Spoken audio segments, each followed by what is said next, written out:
How's it going, everyone? Jesus here, aka Tyrant Dominus, and I'm here to tell you a little bit about Anchor. Anchor is the one-stop shop for recording, hosting, and distributing your podcast. And best of all, it's 100% free and ridiculously easy to use.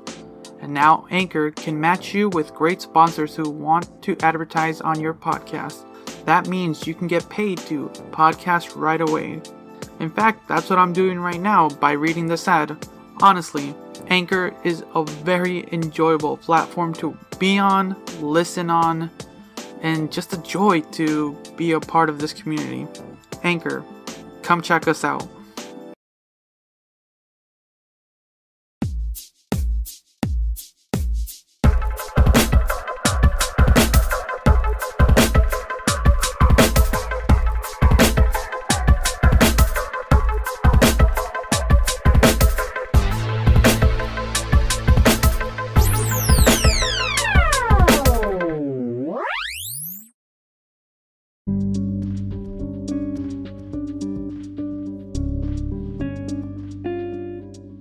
And welcome back to Reactioncast. It's your host Jesus, aka Tyrant Dominus, here to bring you another episode. This time around, we're going to be talking about the movie Demon Slayer, Kimetsu no Yaiba the Movie, Mugen Train. So this film is the first film in a while that I went to actually go into an actual cinema. So if you want to hear my thoughts and experience of going back to traditional cinema, you can catch that on the next episode of the Convoluted Podcast. Besides that, we're going to get into the Demon Slayer movie. The Demon Slayer movie basically takes place probably they don't give us a good time frame, but it probably takes a few weeks after season 1. It's interesting that they decided to go into a movie. They did announce it at the end of Demon Slayer season 1 that yes, there was going to be a movie, which I was like, okay, so this is how they're gonna move forward with the plot, throwing a movie. Because normally when you think of anime movies, they're either a non-canon thing or it's just a fun thing. The only other film I could think was for Tanya the Evil. But basically, anyways, let's get into the movie. So the movie itself, we follow Tanjiro and the crew, basically trying to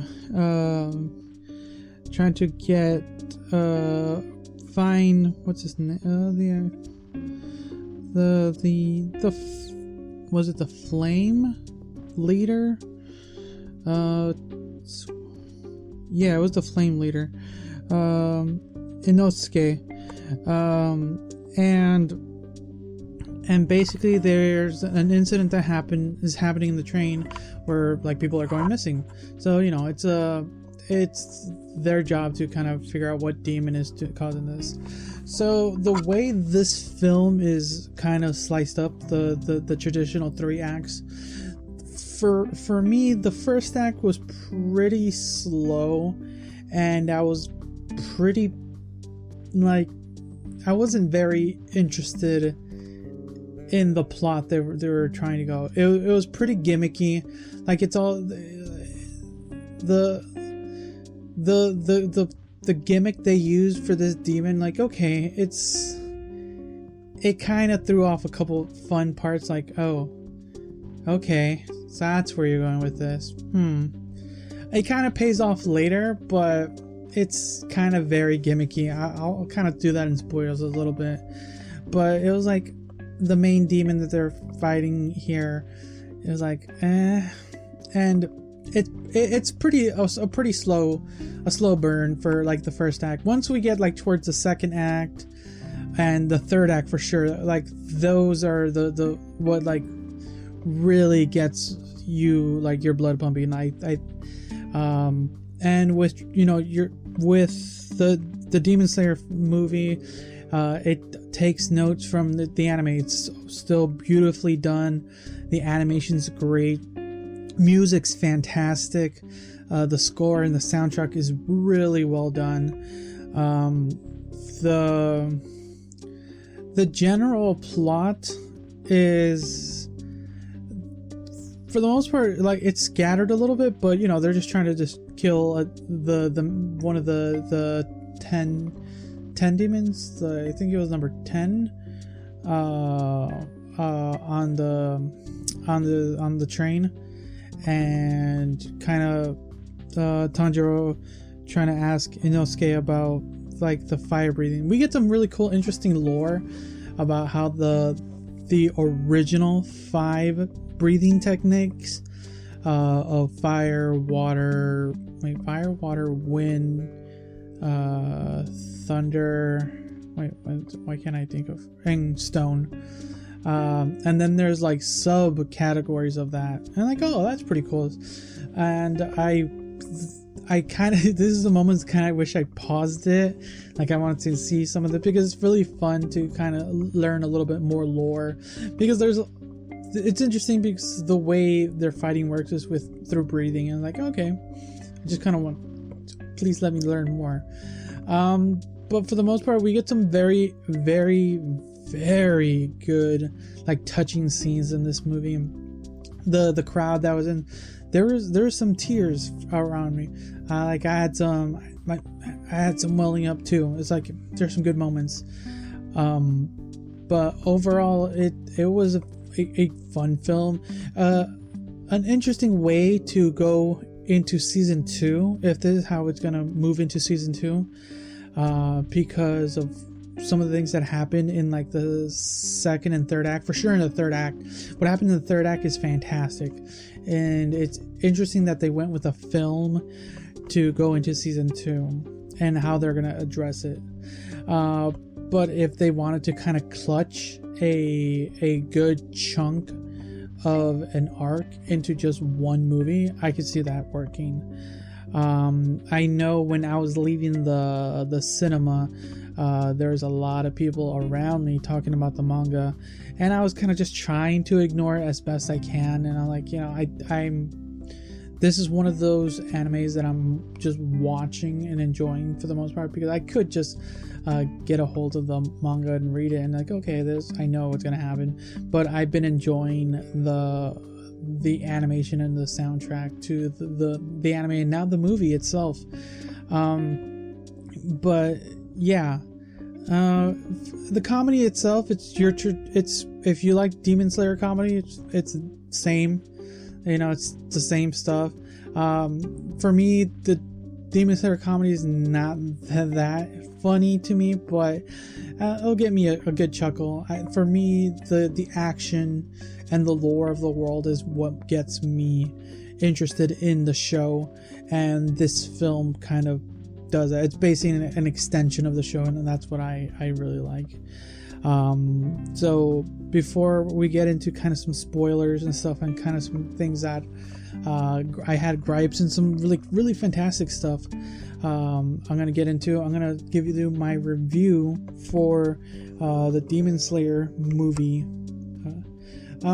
So I'm trying to think.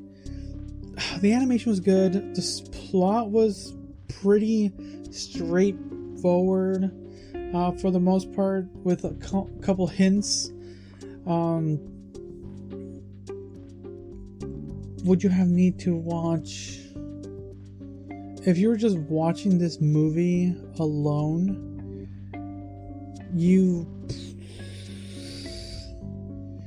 there are a lot of things that you would need to know from like the animes, but if you're going into this movie just flat, it's not, there's a lot of things you kind of need to know, because there's a lot of characters that, like, I kind of watched like the last few episodes just to kind of get a recap going into this, but I have forgotten a lot of it, so I was like, who was that again? Things like that. But overall, just for entertainment value, I'm gonna give Demon Slayer. I'm gonna give Demon Slayer a gonna give it an 8 out of 10. An 8 out of 10. Yes. Because of kind of the how Act 2 and 3 work. Some of the things for Act 1 that were slow and kind of gimmicky were like okay, and some of the jokes were okay, but they're like I was just hoping for them to go by. But yeah, those are my thoughts. Pretty fun film. Worth watching on the big screen. I wish I had a better spot, but I dealt with it. So if you don't want to hear any spoilers moving forward, I'm gonna start talking about spoilers in a few seconds. So this is your last warning. Okay, spoiler time. So some of the things that I'm gonna talk about some of the things I didn't like to begin with, because there's a lot of things I really liked about the film.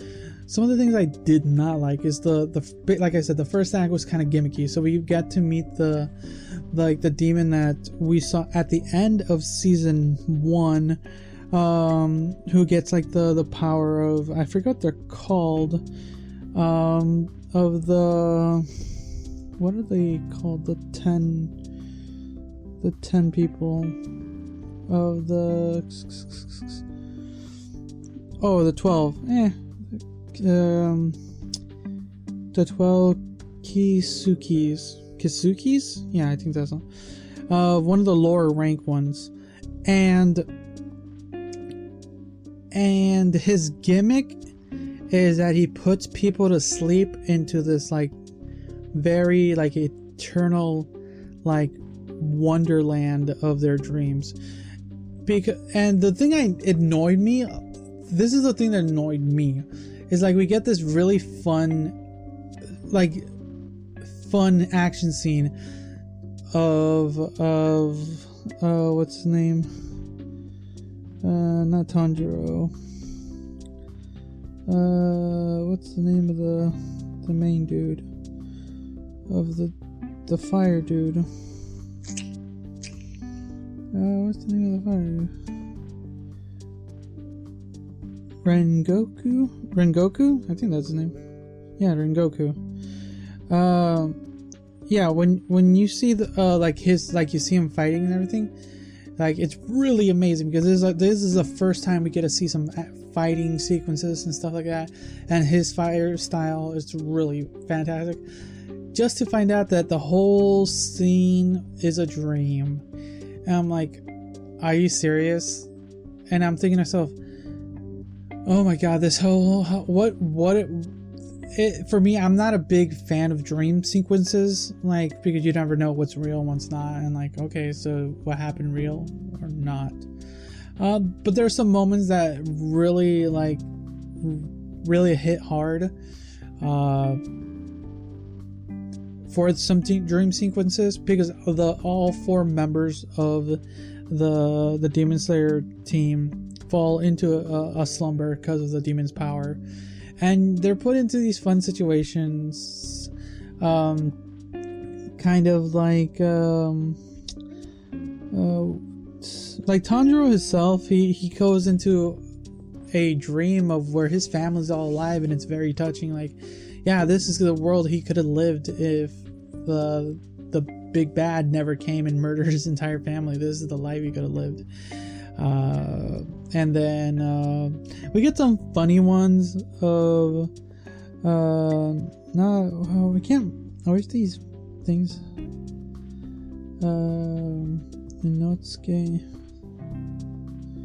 Inosuke, he's one of the funnier ones, because they're fighting like this train demon, and it's hilarious, and he's like everyone else has like animal traits, and he's the leader, and it's really funny. I think that's one of the more funnier things. What's the name of the thunder dude? I always forget his name. To me, he's my least favorite character in the group, just because of how annoying he is. But his dream was funny because he was just literally kind of on a date with what's his name? What's her name? God. Natsuko. Is it Zenitsu. Yeah, I think that's it. But this is the interesting thing is like it took a little bit of time because of the way they were trying to showcase Rengeku's character, because this is like you see him a little bit in towards the end of season 1, but you don't really get any development of his character. Like, he's one of the what are they called? The Hasharis. He's the Flame Hashari, or Hashari. Yeah, Hashara. My bad.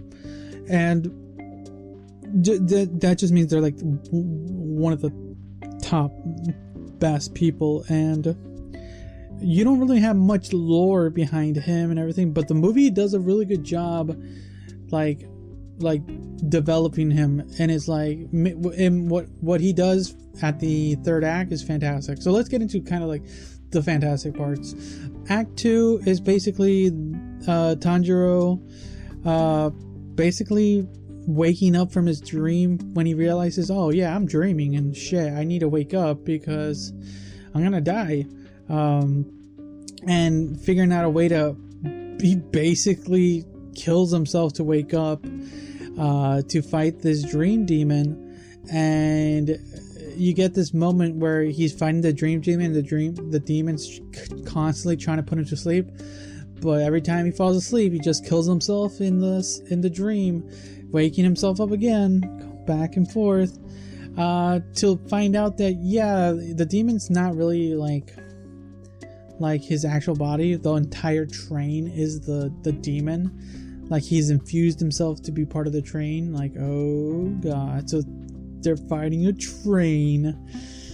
It's a little fun joke that happened earlier in the movie.